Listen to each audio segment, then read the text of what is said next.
എല്ലാവർക്കും തേജസ്വിലേക്ക് സ്വാഗതം. ഇന്ന് കഴിഞ്ഞ തവണ ഞാനൊരു വീഡിയോ ഇട്ടിരുന്നതായിരുന്നു ഈ ടെറസിലെല്ലാം കൃഷി ചെയ്തതിൻ്റെ. അപ്പോൾ ഞാൻ കുഞ്ഞച്ചനോടുള്ള ഇൻ്റർവ്യൂ അടുത്ത പാർട്ട് ചെയ്യാൻ തുടങ്ങിയിരുന്നു. അപ്പോൾ ആ വീഡിയോ ആണിത്. ഇതാണ് കുഞ്ഞച്ചൻ. അപ്പോൾ ഞാൻ കുഞ്ഞച്ചനെ ഇൻ്റർവ്യൂ ചെയ്യാൻ പോവാണ്. അപ്പോൾ ഇൻ്റർവ്യൂവിൻ്റെ ഒന്നാമത്തെ ചോദ്യം, എന്തുകൊണ്ടാണ് ടെറസിൽ കൃഷി ചെയ്യാൻ തീരുമാനിച്ചത്? ടെറസിലാവുമ്പോൾ നേരിട്ട് സൂര്യപ്രകാശം കിട്ടും. ടെറസിൽ കൃഷി ചെയ്യുമ്പോൾ നേരിട്ട് സൂര്യപ്രകാശം കിട്ടും. വേറെ തടസ്സങ്ങളൊന്നുമില്ല മരങ്ങളുടെ. ചെടികൾക്ക് സൂര്യപ്രകാശം അത്യാവശ്യമാണ് വളർച്ചയ്ക്ക്. അതുകൊണ്ടാണ് ടെറസിൽ ചെയ്യുന്നത്. താഴെ സ്ഥലം പരിമിതിയുള്ളവർക്ക് ടെറസിൽ ചെയ്യാം. അപ്പം ഞാൻ ചെയ്യുന്നത് തിരുനനയാണ്. അത് കാണിച്ചു തരാം. അതിന് ആദ്യം ഒരു പൈപ്പ് വേണം. ഞാനിപ്പോൾ ഇവിടെ തുടങ്ങാൻ പോകുന്നത് ഒരു 4 ഇഞ്ച് പൈപ്പാണ് എടുത്തിരിക്കുന്നത് തിരുനനയ്ക്ക്. 4 ഇഞ്ച് പൈപ്പിൽ ഒരു എൻഡ് ക്യാപ്പ് ഇട്ട് ഒരു സൈഡ് അടയ്ക്കണം. ഇവിടെ എൽബോ വെക്കണം, ഇതുപോലെ വെക്കണം, എൽബോ വെക്കണം. പിന്നെ ഇതുപോലെ ഹോളിടണം അകലത്തിൽ.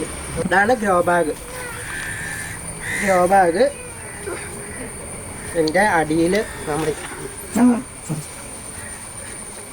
ഇവിടെ തിരി ഇടാൻ വേണ്ടി ഇവിടെ ചെറിയ ആ തിരിയുടെ കിടക്കാൻ പാകത്തിന് വലിപ്പത്തിന് ഇവിടെ മൂട് കണ്ടിക്കണം. ഒരു ഹോൾ ഇടണം ഗ്രോ ബാഗിൽ. ഇതാണ് ഹോൾ ഇട്ടിട്ടുണ്ട്.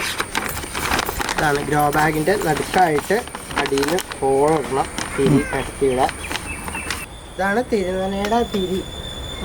ഇത് ഗ്രോ ബാഗിൻ്റെ അടിയിൽ നടുക്കായിട്ട് ഹോൾ ഇടണം. കണ്ടോ, ഹോൾ ഇട്ടിട്ടുണ്ട്. ഈ തിരി ഇതിൻ്റെ ഈ ഗ്രോ ബാഗിൻ്റെ അകത്തൂടെ ഇടണം. ഇതാ ആ നടുക്ക് ഹോളിൽ കൂടി പുറത്തേക്ക് ഇടണം. ഒരു പകുതിക്ക് പുറത്തിടണം തിരി. ഉണ്ടോ, അത്രയാണ് ഗ്രോ ബാഗിൽ ചെയ്യാനുള്ളത്. ഇത് വേപ്പിൻ പിണ്ണാക്ക്, ഇത് എല്ലുപൊടി, ഇത് ചകിരിച്ചോറ് മേടിക്കാൻ കിട്ടും. ഇത് ചാണകപ്പൊടി. നമ്മൾ പറമ്പിൽ നിന്ന് എടുത്തിട്ട് അത് കുമ്മായം ചേർത്ത് ഉണക്കണം.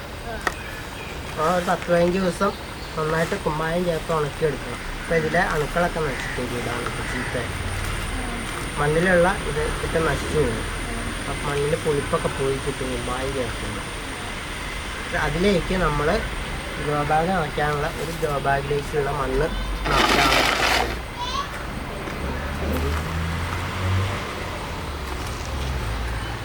ഗ്രോ ബാഗിൻ്റെ പകുതി നിറച്ചാൽ മതി കേട്ടോ. അപ്പോൾ അതിനനുസരിച്ച് നിറയ്ക്കാൻ പാകത്തിനുള്ള മണ്ണെടുക്കണം. ഒരു പകുതി മണ്ണെടുക്കുക, ചകിരിച്ചോറ് എടുക്കുക. ഇതൊക്കെ മിക്സ് ചെയ്യണം. ചകിരിച്ചോറ് എടുത്തു അത്ര തന്നെ. ആ മണ്ണിൻ്റെ അത്രയും ചകിരിച്ചോറ് എടുക്കണം. ഒരു പിടി വേപ്പിൻ പിണ്ണാക്ക് ഇടണം. ഒരു പിടി എല്ലുപൊടി ഇടണം. ഒരു 2 പിടി ചാണകപ്പൊടി ഇടണം. ഇത് നന്നായിട്ട് മിക്സ് ചെയ്യണം. മണ്ണും ചാണകപ്പൊടി, എല്ലുപൊടി, വേപ്പിൻ പിണ്ണാക്ക്, ചകിരിച്ചോറ്, ഇതെല്ലാം കൂടി നന്നായിട്ട് മിക്സ് ചെയ്യണം. അപ്പം മണ്ണിന് ഒരു ഇളക്കം കിട്ടും. അപ്പോൾ വെള്ളം വലിക്കാൻ എളുപ്പമാണ്. കട്ടി പിടിച്ചിരിക്കില്ല. വേര് ഓടാൻ നല്ല എളുപ്പമാണ് ചകിരിച്ചോറുള്ളതുകൊണ്ട്. ഇത് നന്നായിട്ട് ഇളക്കണം. തിരിയിട്ട് വെച്ചേക്കണ ഗ്രോ ബാഗാണ് കേട്ടോ.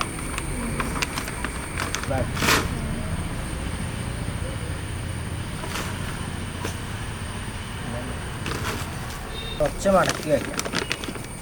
കീറാണ്ട് നോക്കണം. ഗ്രോ ബാഗ് നിറച്ച് വെച്ചിട്ടുണ്ട് പകുതിക്ക്.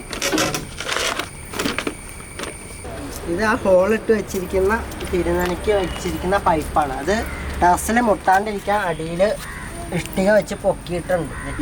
ഒരു ഇഷ്ടികയുടെ മുകളിലാണ് ഇത് വെച്ചിരിക്കുന്നത്.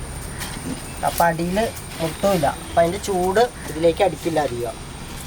അത് നിറച്ച് വെച്ച ബാഗ് അതിൻ്റെ ഈ തിരി ഇതിൻ്റെ ഹോളിലിടണം. പൈപ്പിൻ്റെ കണ്ടോ, പൈപ്പിൻ്റെ ഹോളിലേക്ക് ഇറക്കിയിടണം. അപ്പോൾ ഈ ഇഷ്ടിക വെച്ച ലെവലിൽ വയ്ക്കണം. അതിലേക്ക് ഇറക്കി വെച്ച ബാഗ് അവിടെ ശരിക്കും ഇരിക്കും, മറ്റേ ഇരിക്കും. ഉണ്ടോ, എന്നിട്ട് പൈപ്പിൽ വെള്ളം നിറയ്ക്കണം. നിറച്ച് കഴിഞ്ഞിട്ട് ഇവിടെ നടുക്ക് ഒരു ചെറിയ പൊടി എടുത്ത് ചെടി നടണം. ഇതാണ് തിരുനനയ്ക്ക് ചെടി നടന്നത്. തിരുനനയായിട്ട് നടന്നത് ഇങ്ങനെയാണ് കേട്ടോ. തണുപ്പ ചെടി നട്ടു. ഇനി ആ പൈപ്പിലേക്ക് വെള്ളം നിറച്ച് കഴിഞ്ഞാൽ ആ വെള്ളം ഈ തിരി വഴി ഇതിലേക്ക് എല്ലായിടത്തേക്കും വലിച്ചുകൊണ്ടേ ഇരിക്കും. അത് വെയിൽ ഇതാവണതനുസരിച്ച് വെള്ളം വലിച്ചുകൊണ്ടിരിക്കും. അപ്പോൾ ഇതിലധികം വെള്ളം കെട്ടിക്കിടക്കില്ല, തണുവ് എപ്പോഴും ഉണ്ടാവും. അടിയിൽ വെള്ളം ഉള്ളതുകൊണ്ട് എപ്പോഴും ഈ തിരി വഴി വെള്ളം മുകളിലേക്ക് വരുമ്പോൾ ഇതെപ്പോഴും തണുവുണ്ടാവും. ചെടിയൊക്കെ നമ്മൾ കൃഷിഭവൻ പോയി മേടിക്കും. ഇവിടെ അടുത്ത് കാക്കനാടുണ്ട്, അവിടെ പോയി അവിടെ നിന്നാണ് മേടിക്കുന്നത്. അപ്പം ഇവിടെ കടയിൽ കിട്ടും, കൃഷിഭവനിൽ നിന്ന് കിട്ടും വളമൊക്കെ എല്ലാ കൂട്ടും. ഇത് നമ്മൾ വേറെ മേടിക്കണം, പുറമേ നിന്ന് മേടിക്കണം, സൊസൈറ്റിയിൽ നിന്നൊക്കെ കിട്ടും. അപ്പൊ അതിന്റെ ഇടയ്ക്ക് എന്റെ അനിയത്തി ഇന്റർവ്യൂവിന്റെ ഇടയ്ക്ക് വന്നിട്ടുണ്ട്. അപ്പൊ അവിടെ ഇവിടെ ഇരുന്ന് പാചകം ചെയ്യുവാണ്. മാമസൂല